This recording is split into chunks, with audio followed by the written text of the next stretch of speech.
All right, guys, we are talking Arizona elk hunting 2024 draw application strategy. Particularly, we're dealing with units. I'm going to go over unit 6A, 6B today.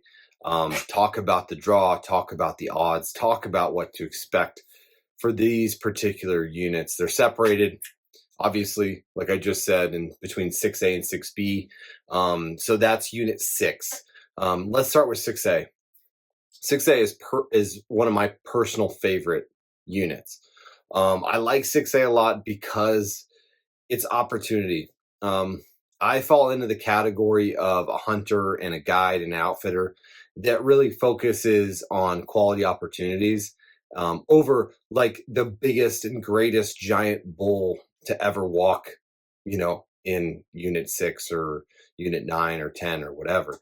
So what I particularly like is opportunities to hunt elk where it is not very easy to do that in Arizona. You don't get a lot of opportunities based on the demand for the tag. So 6A to me bridges that gap between you get an opportunity based on the bonus points required to hunt and the trophy bull quality. So it bridges that gap where you have like good opportunity to draw and good opportunity on upper echelon bulls.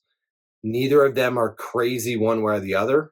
6A is not known to have the biggest bulls in Arizona, but it also doesn't require a ton of bonus points, but it's also not a gimme where it's, an automatic draw or just takes a couple points where there's no elk or very small bull. So 6A to me is a really good opportunity for guys that like to go out and hunt and would rather hunt more often and just play the odds of running into or finding a big bull over the course of 3 hunts versus saving up your bonus points and trying to put them all in one shot, like in unit 9 early archery. So let's just go over some 6A hunts, what 6A offers.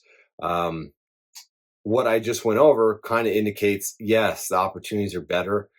The tag numbers are high, so that is not a good advantage of 6A.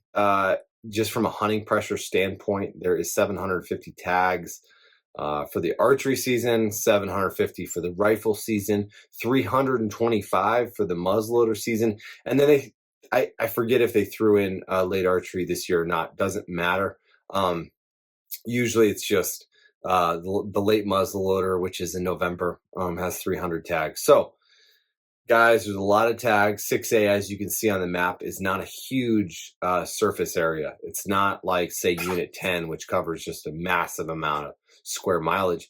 It's a relatively small unit with a ton of elk. 6A has a huge elk population, and the terrain covers both rolling junipers and ponderosa pine trees. So there's a lot of different terrain in 6A. I also want to mention the youth hunt that is in 6A and 5B. So there is a youth hunt too in between all those hunts that 6A offers, which is awesome. I'll touch base on youth hunts later.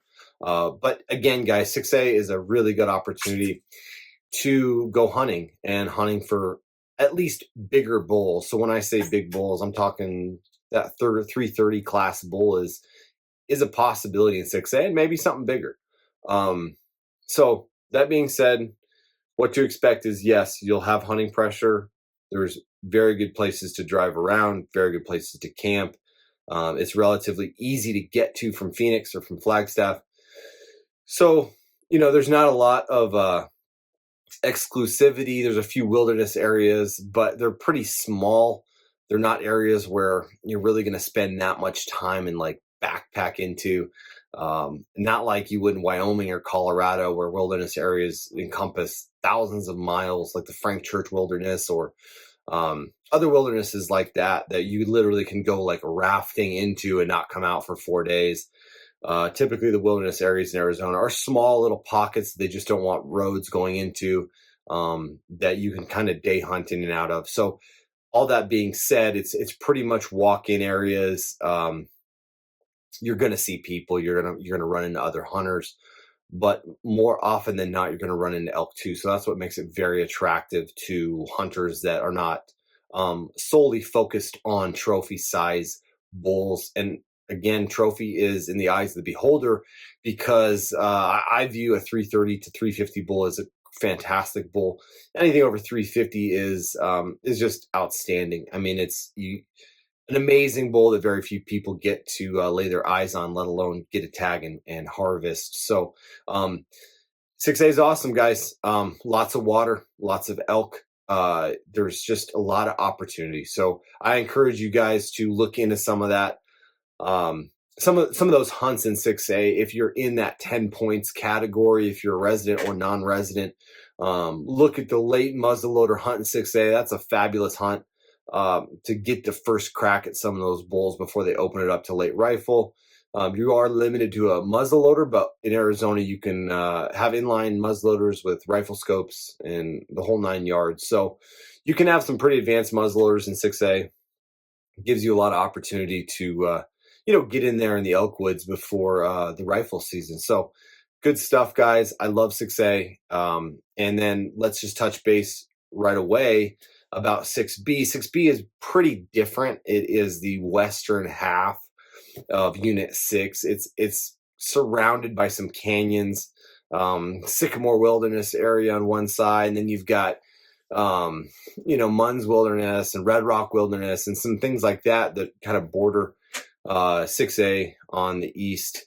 And also you have the Camp Navajo up there on the north, which is a military fort or base, whatever you want to call it, that limits access to military only. So you have some different access issues in 6B that can play to your benefit or not. The wilderness areas are very, very big. Again, it's the same kind of thing. It's not like you're gonna, you can walk across them in a few hours. Most of these wilderness areas, although pretty steep, they're not very big square mileage wise. But 6B has some awesome opportunities. The tag numbers are a lot lower. The hunting pressure is a lot lower because of that.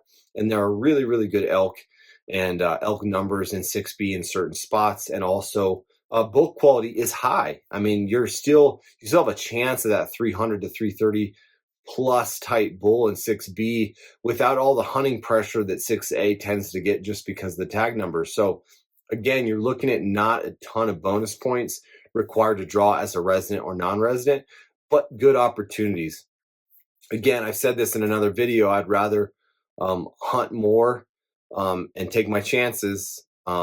Me personally, I'm not giving any unsolicited advice to those guys that have 10, 15 points that want to hold out. But if I'm starting from scratch and I want a chance to go hunting sooner than later, I will put in for areas like 6A, 6B, which have better draw odds coinciding with better bulls, and then hopefully get drawn potentially 2 or 3 times in the span of 15 years versus trying to hold out for a super trophy tag. So that's it, guys, for 6B. I hope the information helped you. I threw in the draw odds so you can look at it, and then just some tag numbers and some maps, guys, that you can kind of look at and focus on. So yeah, I'm all about education. And if you guys want to reach out to me, if you guys get drawn, don't hesitate to ask me questions. I try to get to your guys' questions. I had a little tough time last season. I got a lot of questions leading up to certain seasons via Instagram and YouTube and my email. It's tougher for me to answer questions during hunting season than it is outside of hunting season, obviously just due to service and what my job requires. But I try to get to your guys' questions as best I can, so forgive me if I'm a little late. But yeah, shoot me any questions you guys got. And also, if you're interested in a guide service or any outfitting, drop camps, DIY scouting packages, just hit me up. I'll send you some info on that too. But good luck, guys. I wish you the best. We'll see you in the next one.